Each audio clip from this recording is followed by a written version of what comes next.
పశ్చిమ గోదావరి జిల్లా ఆచంట నియోజకవర్గంలో సహకార సంఘ ఉద్యోగుల నిరవధిక సమ్మె ఉధృతమైంది. తమ దీర్ఘకాలిక సమస్యలను పరిష్కరించాలని డిమాండ్ చేస్తూ పెనుమంట్ర మండలంలోని సొసైటీ కార్యాలయం వద్ద ఉద్యోగులు భారీ ధర్నా నిర్వహించారు.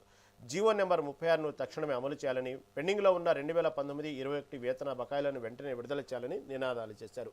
ప్రభుత్వం స్పందించి తమ న్యాయమైన డిమాండ్లను తీర్చుకుంటే సమ్మెను రాష్ట్ర వ్యాప్తంగా మరింత తీవ్రతరం చేస్తామని ఉద్యోగ సంఘాల నేతలు హెచ్చరించారు.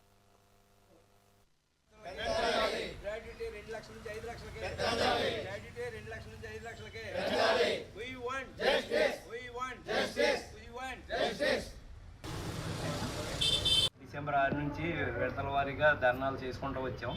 అయినా కానీ గవర్నమెంట్కి మా మీద ఏమాత్రం కూడా కనికరం లేకుండా ఏమాత్రం పట్టించుకోకుండా అలాగే అమలు చేస్తున్నారు. మేము మట్టి కోరేది ఏంటంటే మాది జీవో నెంబర్ 36ను వెంటనే అమలు పరచాలని కోరుకుంటున్నాం.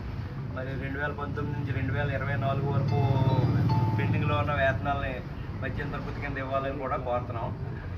ఉద్యోగులకి ఇచ్చే గ్రాట్యుటీ మాకు 2 లక్షలే ఉంది, దాన్ని 5 లక్షలు పెంచాలని కూడా కోరాము. సహకార సంఘాలు పనిచేసే ఉద్యోగులు 60 సంవత్సరాలకి రిటైర్మెంటు అన్ని డిపార్ట్మెంట్లు 62 సంవత్సరాలుగా చేశారు. మాది కూడా 62 సంవత్సరాలు ఇవ్వాలని కోరుతున్నాం. 2019 తర్వాత జాయిన్ అయ్యారండి మా దాంట్లో చాలామంది సిబ్బంది. కంప్యూటరీకరణ అన్నీ వాళ్ళ చేతుల మీద జరుగుతున్నాయి. వాళ్ళు కూడా వాళ్ళది కూడా చెల్లదు, వాళ్ళని కూడా తీసేయాలి 2019 ముందోళ్ళని అని గవర్నమెంట్ చెప్తుంది. అది కూడా మాకు వాళ్ళని కూడా రెగ్యులర్ చేయాలని మెయిన్ కోరిక మాది. ఇంకా ఆరోగ్య బీమా ఏమో 2 లక్షలకి ఇస్తున్నారు మాకు. 2 లక్షలు సరిపోదు, 5 లక్షల దాకా పెంచమని మేము కోరుతున్నాం. ఇంకా మా సమస్యలన్నీ ఈఆర్పి అని ఈఓడి అని మా చేత అంతా వెట్సాగ్రీ చేయించుకున్నారు గవర్నమెంటు. కానీ మాకు మా కోరికలు అడిగినప్పటికీ ఇది చేయండి అది చేయండి, మీకు చేస్తే మేము జీతాలు చేస్తాం రెగ్యులర్ చేస్తామని చెప్పి మా చేత అంతా చేయించుకున్నారు. కానీ మా ఇంతవరకు ఏమాత్రం మా కోరిన దాంట్లో కనీసం ఓటు రేటు కూడా మాకు తీర్చకుండా అలాగే చేశారు. డిసెంబర్ 6 నుంచి విడతల వారీగా ధర్నాలు చేసుకుంటూ వచ్చాం.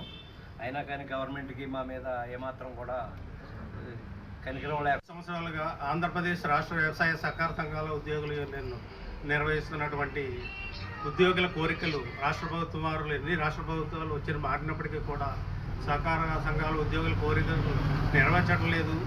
మా సిబ్బంది అందరినీ కూడా ప్రభుత్వ ఉద్యోగులుగా గుర్తించట్లేదు. వారికి సరైన ఉద్యోగ భద్రత కల్పించట్లేదు. వారికి న్యాయం చేయాలి. వీటి ద్వారా కూడా రైతులకి న్యాయమైన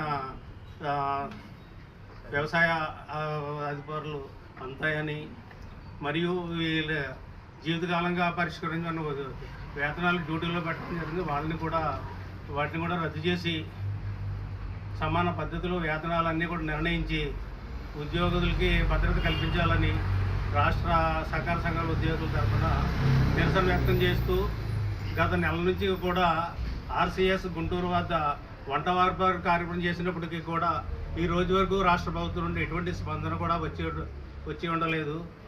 కావున వెంటనే రాష్ట్ర ప్రభుత్వం వారు స్పందించి మన సహకార ఉద్యోగుల న్యాయమైన కోరికలు పరిష్కరించాలని కోరుచూ సెలవు తీసుకుంటారు.